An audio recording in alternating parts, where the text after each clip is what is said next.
Noël se réveilla, et il était temps de travailler. Ils arrivèrent là où se trouvait le chef d'un petit village. Cet homme fit la demande d'éliminer les voleurs. Il expliqua qu'il y avait de nombreux voleurs dans la forêt, causant beaucoup de dégâts. Ils lui donnèrent une avance sur l'argent. En sortant de la réunion, Alma exprima ses doutes sur cet homme, qui avait payé si facilement. Alors qu'ils partaient, une petite fille s'approcha d'eux pour les remercier d'être gentils et bienveillants. Elle était aimable parce qu'elle connaissait déjà Noël. Noël promit qu'il éliminerait tous les voleurs. Plus loin, des voleurs mangeaient et buvaient de la bière sans se soucier de rien.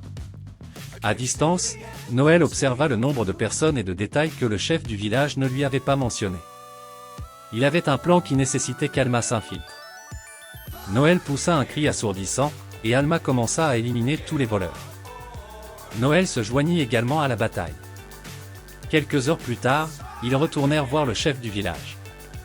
Cet homme les invita à manger pour célébrer leur grande réussite. Ils se réunirent, et la petite fille fut heureuse de voir que Noël était un grand aventurier. Elle espérait qu'un jour, elle deviendrait une grande aventurière comme lui. Il lui dit qu'il pourrait lui apprendre quelque chose.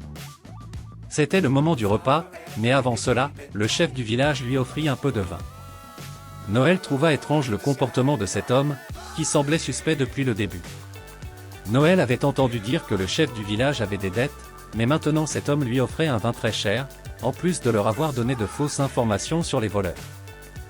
Noël réalisa que le vin était empoisonné. Curieux de savoir pourquoi le chef du village voulait le tuer, il utilisa son habileté de manipulation mentale pour le forcer à avouer tous ses crimes. Le plan de cet homme était de les tuer et de garder l'argent de la récompense. De plus, il était vrai qu'il avait des dettes à cause d'une mafia. Noël, furieux, lui arracha un œil. Il était tellement en colère qu'il voulait le tuer, mais la petite fille arriva et apporta toute la récompense manquante, qu'elle remit à Noël. La petite fille regretta de vouloir être comme lui. Noël prit l'argent sans rien dire et partit. Plus tard dans la nuit, Alma lui demanda s'il allait bien.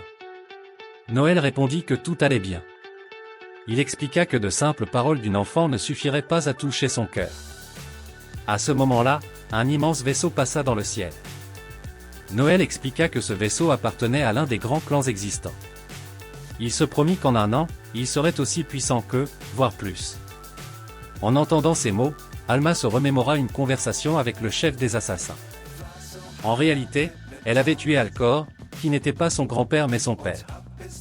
Elle l'avait tué parce qu'il était devenu vieux et faible. Elle avait suivi un entraînement spécial, où elle fut la seule à survivre. Le chef ne voulait pas rester près d'elle, la jugeant trop dangereuse, et lui demanda de faire ce qu'elle voulait.